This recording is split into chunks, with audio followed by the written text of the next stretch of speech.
It runs across the whole bottom of the wing, as well as there's a couple spots on top of the wing. Pretty heavy tape. Once you take that away, your surface is a lot more free and a lot easier to draw, a lot easier on a servo. I understand that that's, you know, made to, you know, that's just styrofoam is just sort of like cut and pressed like that, and that's the reason that they put that on there, is just to give it some of that. But I don't think it has to be that strong. Another interesting find is this carbon fiber tube or piece of sheeting that goes into the wing is not even glued in. It just actually comes right out of there. It's 30 grams just for this little piece, which I don't think you need all of that, because once we push the tube into the wing, that the tube goes through that little hole that's in the wing with the sticker off there, so there's plenty of support in the last 3/4 of the wing with this tube in here. I think you just need a little bit of that carbon support on the tip, so maybe the first 4 inches or so, or right up to the end of that, right about there, I think, have the carbon sheet to go through there, and that will lighten it up as well. And definitely, by looking at it, I'm probably going to end up mounting this wing upside down. I'll straighten it out first and sand it, and I won't worry too much about the painting. The decals all sort of peel off in one. That's all one big decal, so that comes off. So I'll just sand it down nice and fine, and then I'll be able to scan the decal itself right there.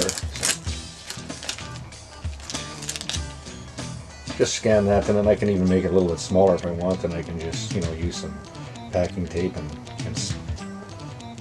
adhere to the top of the wing. So I'm not sure what I'm going to do for paint, but I'm going to sand it and then come up with a scheme. Once I get my little bit of the front end of the wing added on, then I will paint it, and then I'm going to make a hole on the bottom of that servo arm and mount the clevis on the top, which will now be the bottom, so you won't be able to see the servo and all that kind of stuff on the top. So yeah, lots of work. What we're doing is we've got the extra extreme home makeover, sort of just half sort of done.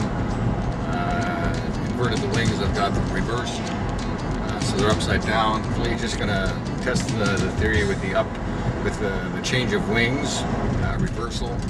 Plus I did some sanding and straightened out the curvature of the wings. So. Well, it'd been nicer to pick a little bit nicer day. But Saskatchewan, you have 3 nice days. Yeah, she's windier than a mad hooer out here. But this is what we've done. We're looking at the bottom half of the wing. And I've got a servo that's there, and it's just covered up with some of that aluminum foil tape. It's the actual tape you put, like when you're doing like stuff in your basement for heating ducts and stuff. Not duct tape, it's the actual foil tape, and that works really good for just putting some layers over top of the wing and pulling the tape off, and it takes the paint off pretty good. As you can see, I haven't started this one yet, but I just put a couple stickers on there, and this is just temporary. And on the bottom side, we basically just got, well, that's the side that has to be done, and this side here is, well, she's basically ready to go. I won't be doing any painting or anything like that, and so that's my bottom. So that's what it's looking like right now. The idea with this plane was to add wing, not take wing away.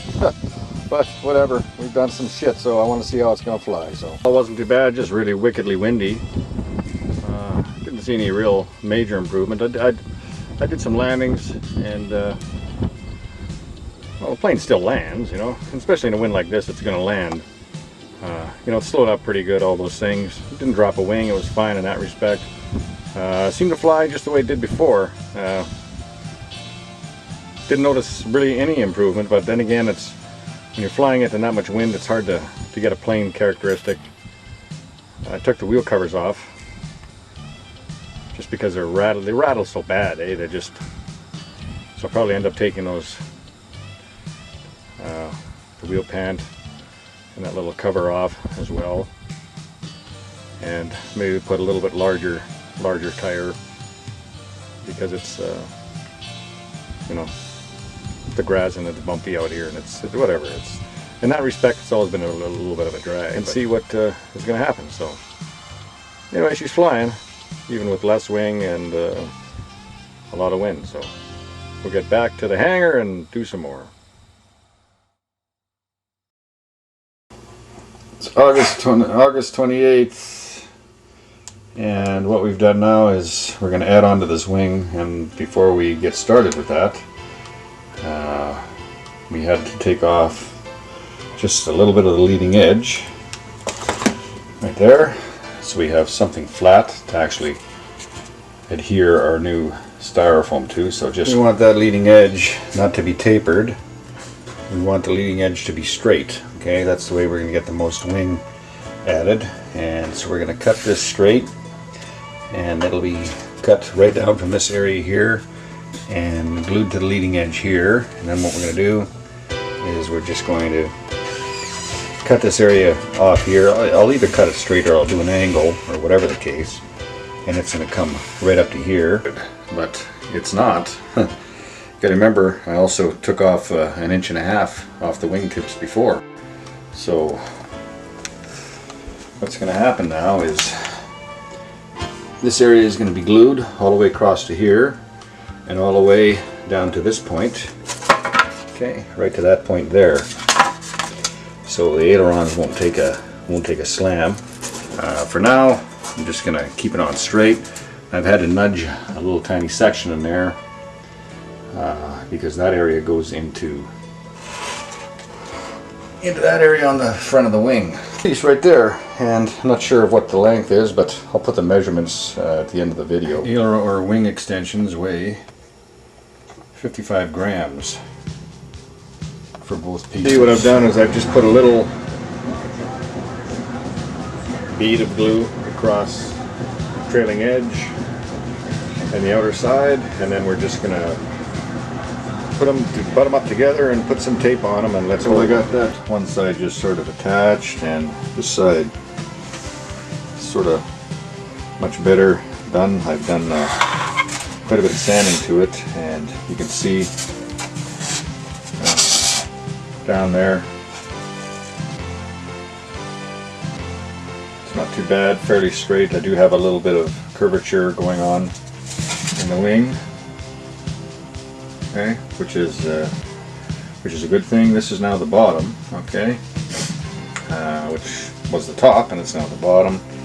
I've just cut out that area there and reverse the servo, and I had to change the horn and all that stuff. So it's now the top of the wing. Here now it's on the bottom, so I'll take my Dremel, cut out the little area, a little plastic former.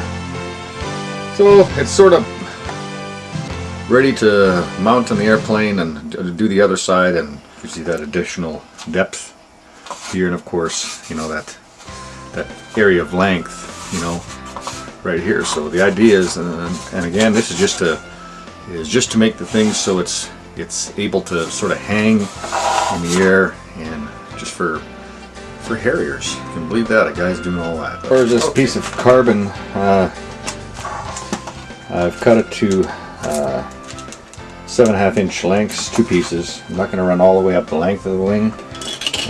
We have the tube that, you know, the spar that goes through the fuse into the wing up to here. So I was thinking of taking it down to the tip here, but you know, as soon as you start cutting that, then you're causing it to, you know, I don't want to make it any weaker than it is.